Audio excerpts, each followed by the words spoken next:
ingin bicara sedikit cita-cita seperti Ibu tentang bagaimana keadaan sekolah Ibu, tentang ada dilema kah, kasus-kasus tertentu. Sudah siap Ibu? Insya Allah siap. Gini Bu, bagaimana cara Ibu mengidentifikasi kasus-kasus yang merupakan dilema etika atau rujukan moral? Oh iya, baik, saya tanggapi ya Bu. Di sini kasus yang salah satunya itu seperti siswa yang kayak diminta berhenti sekolah oleh orang tuanya hanya dengan alasan untuk membagi kebun. Itu salah satu. Oh, itu salah satu kasus ya Bu ya, masalah disiplin sosial siswa tentang orang tua yang mau anaknya membantu orang tuanya di kebun ya. Sementara anaknya tidak mau berhenti sekolah. Anaknya ada kemauan sekolah. Nah, sekarang bagaimana cara Ibu mengambil satu keputusan di sekolah, terutama terkait kasus tadi Ibu? Jadi tentunya dalam pengambilan keputusan ini saya lebih menjunjung tinggi nilai kebajikan, kemudian kemanusiaan dan keterbukaan. Bagus sekali ya, sebuah keputusan yang bagus yang Ibu ambil berdasarkan nilai-nilai kebijakan secara universal. Lalu langkah atau prosedur apa yang biasa Ibu lakukan tentang menangani kasus yang seperti ini? Kalau dalam hal ini saya tidak mau langsung mengambil alih. Yang pertama dulu saya sampaikan kepada wali kelas untuk mendekati orang tua siswa tersebut.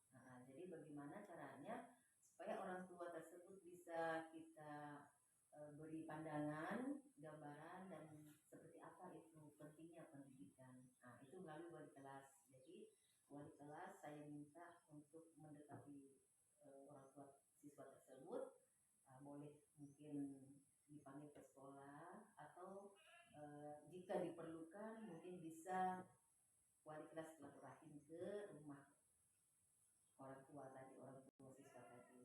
Sekali ya Bu ya, langkah-langkah yang Ibu ambil ya di sini langsung ke lapangan bersama guru untuk menghadap orang tua. Selanjutnya Ibu, hal apa saja yang selama ini Ibu anggap efektif dalam pengambilan keputusan pada kasus-kasus seperti ini? Tidak banyak sih Bu, intinya pada komunikasi antar sesama. Jadi kalau komunikasi kita sudah bagus, insya Allah kita akan mendapatkan solusinya. Seperti itu. Berarti saya melihat bahwa ternyata kasus ini merupakan satu kasus dilema etika ya, yang ada di sekolah. Lalu kira-kira dari kasus tersebut ada tidak tantangan ataupun hambatan dalam pengambilan keputusan? Salah satunya seperti tadi, keterbukaan dalam kondisi dari satu pihak. Contohnya misalnya orang tua itu tidak ada keterbukaan terhadap kami sebagai pemangku kebijakan, kemudian guru-guru maksudnya kayak orang tuanya tidak ada komunikasi seperti itu. Tiba-tiba ingin memberhentikan anaknya sekolah, pas ditanya apa alasannya, hanya gara-gara ingin dibantu di kebun. Seperti itu. Jadi kurang komunikasi sebenarnya. Pasti kurang komunikasi ya. Iya. Orang tuanya mungkin ada sedikit problem masalah mungkin mereka ya menyampingkan masalah kebutuhan anak dalam pendidikan. Kira-kira di sekolah ini ada enggak tatakan atau jadwal yang diatur untuk menanggapi kasus-kasus dilema etika yang terjadi ini? Apakah langsung diselesaikan secara di tempat ataupun ada jadwal-jadwal khusus kapan penyelesaian kasus seperti ini? Oh, enggak ada. Jadi kalau dalam kasus seperti ini kita langsung melakukan koordinasi dengan pihak-pihak tertentu. Jadi maksudnya kami tidak menjadwalkan seperti itu. Ketika dibutuhkan ya langsung kami koordinasikan.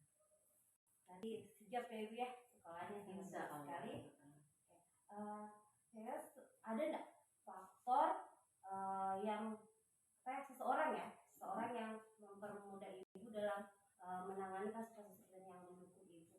Itu pasti Bu, terutama apalagi saya sebagai seorang kepala sekolah di sini yang dipercayakan, yang tentunya saya tidak boleh langsung mengambil keputusan ini harus begini, tidak boleh. Jadi saya harus meminta pendapat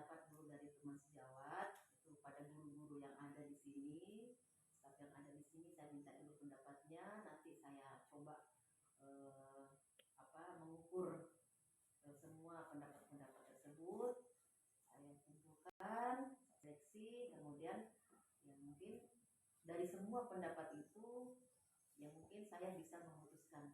Jadi pendapat-pendapat itu menjadi acuan buat saya, tapi yang terutama itu adalah kepercayaan diri saya seperti itu. Bagaimana cara saya untuk mengambil keputusan. Bagus sekali ya, itu merupakan satu masuk dalam paradigma disiplin ya, paradigma dalam etika. Ibu secara beruntun itu sangat bagus sekali Ibu sebagai seorang pimpinan. Di sini kira-kira setelah diskusi-diskusi apa sih yang Ibu dapat petik dalam pengalaman dalam pengambilan keputusan Ibu tadi? Banyak Bu, banyak sekali. Tapi ya pada intinya adalah komunikasi. Komunikasi yang baik pasti akan menghasilkan solusi yang baik. Nah, seperti itu. Sekali ternyata sekolah ini menjunjung tinggi kolaborasi ya antara sesama warga sekolah, khususnya antara seorang pemimpin dan bawahannya atau guru-guru rekan sejawat. Oke Ibu, mungkin dari hasil wawancara tadi cukup sekian. Sudah minta maaf juga sudah minta waktu Ibu. Terima kasih Ibu. Assalamualaikum. Waalaikumsalam warahmatullahi wabarakatuh.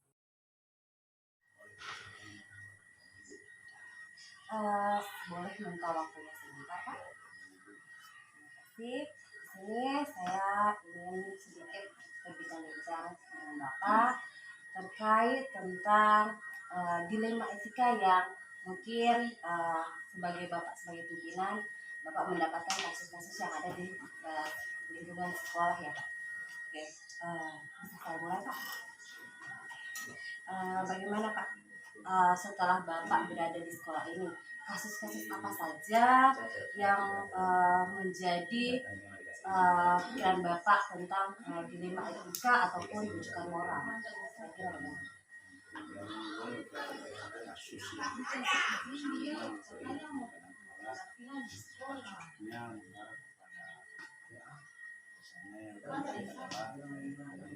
atau informasi dari sekolah itu tidak bersambung. Contohnya saat itu kegiatan ekstra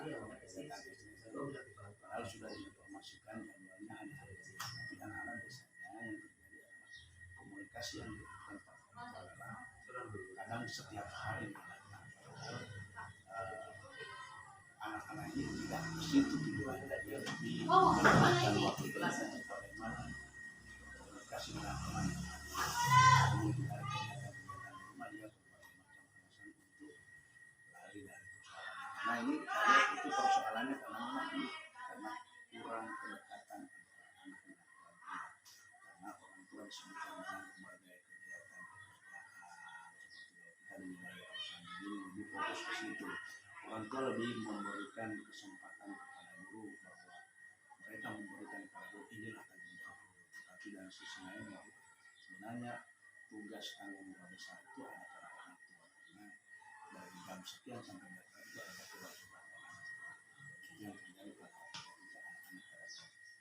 Berarti kasus saya tentang masalah kedisiplinan di sekolah ya, tentang bagaimana suatu anak itu butuh perhatian dari selain guru tapi kalau itu adalah orang tua. Oke Pak, bagaimana Pak Bapak mengambil satu keputusan tentang kasus-kasus seperti ini? Begini, karena di kasus juga ini persoalan saya menyampaikan kelas menarik keputusan itu selalu saya koordinasikan dengan teman-teman wali kelas, kemudian setelah itu ada kesiswaan, kemudian ada BK, maka menarik keputusan itu bahwa hal positif yang mereka sampaikan bahwa seperti ini dilakukan. Saya memberikan informasi melalui surat pemberitahuan kepada orang tua, kemudian surat pemanggilan kepada orang tua, kemudian diawali dengan kegiatan mungkin memproses ini yang dilakukan kelas BK punya kapasitas itu memberikan solusi. Sebenarnya komunikasikan termasuk saya dan persoalan ini andaikan terlalu berat akan bisa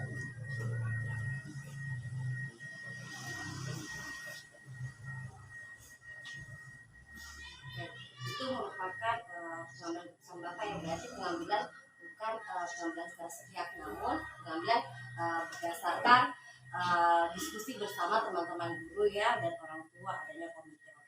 mungkin itu termasuk langkah-langkah ya ataupun prosedur yang Bapak ambil selama ini. Kira-kira Pak, apakah selama ini Bapak menganggap efektif dalam pengambilan keputusan ataupun kasus-kasus dilema etika? Kira-kira itu efektif nggak? Saya rasa dengan kapabilitas yang dimiliki teman-teman ini, daya dukungnya ini saya kira efektif yang dilakukan teman-teman. Adapun sanksi-sanksi yang dilakukan teman-teman ini biasanya yang tidak mampu diatur bukan sedikit bukan juga hukuman, tapi nilai-nilai positif untuk bagaimana dia sadar bahwa andai saya berbuat ini, saya bisa seperti ini. Itu saya sangat tidak terlalu karena memang kapabilitas teman-teman ada guru BK ini cukup mumpuni untuk Itu merupakan langkah ya. Jadi kira-kira setelah Bapak mengambil satu keputusan dengan langkah-langkah dan prosedur tertentu, kira-kira tantangan nih Pak, apa yang Bapak menjadi tantangan dari kasus-kasus seperti ini? Tantangannya biasanya yang saya juga kadang-kadang kan ini kan kita selama ini saya sampaikan di tengah-tengah seperti ini kadang-kadang kita tantangan yang lain karena komunikasi yang dilakukan oleh orang tua memang kesulitan orang tua kadang-kadang mungkin dilayangkan surat kadang-kadang hadir yang biasanya terjadi juga ya sifat itu yang terjadi kadang-kadang itu yang terjadi mungkin pemberitahuan kadang-kadang tadi atau tidak yang berarti pada saat itu yang Berarti bagus sekali ya di sekolah Bapak ini bahwa ternyata dari tantangan tersebut ada satu kegiatan yang dilakukan guru-guru ya, Bapak juga sebagai pimpinan dari apabila ada masalah dari siswa, pasti sekolah membuat sebuah surat pemanggilan bagi orang tua siswa. Oke Pak, kira-kira ada enggak di sekolah ini jadwal ataupun tata kelola tentang permasalahan seperti ini? masih karena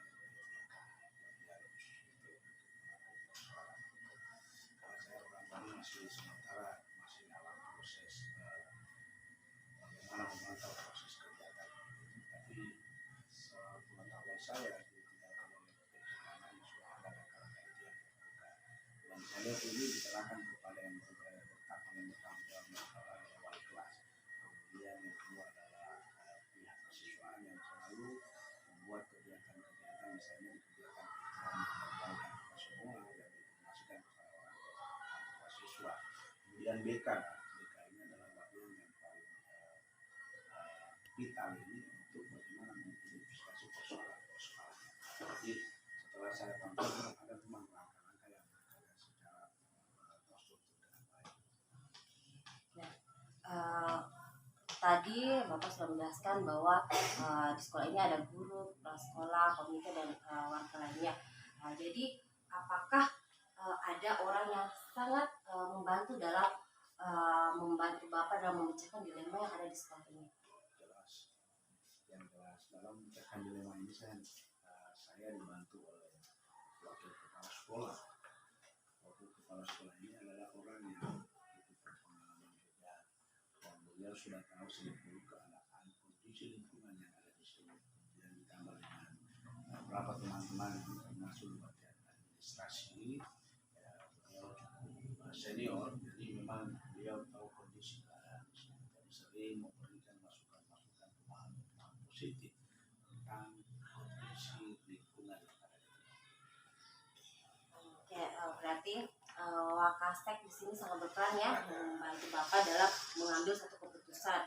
Oke, sekarang kira-kira dari hasil diskusi pembelajaran apa yang Bapak dapat petik dari tentang keputusan yang Bapak ambil tadi?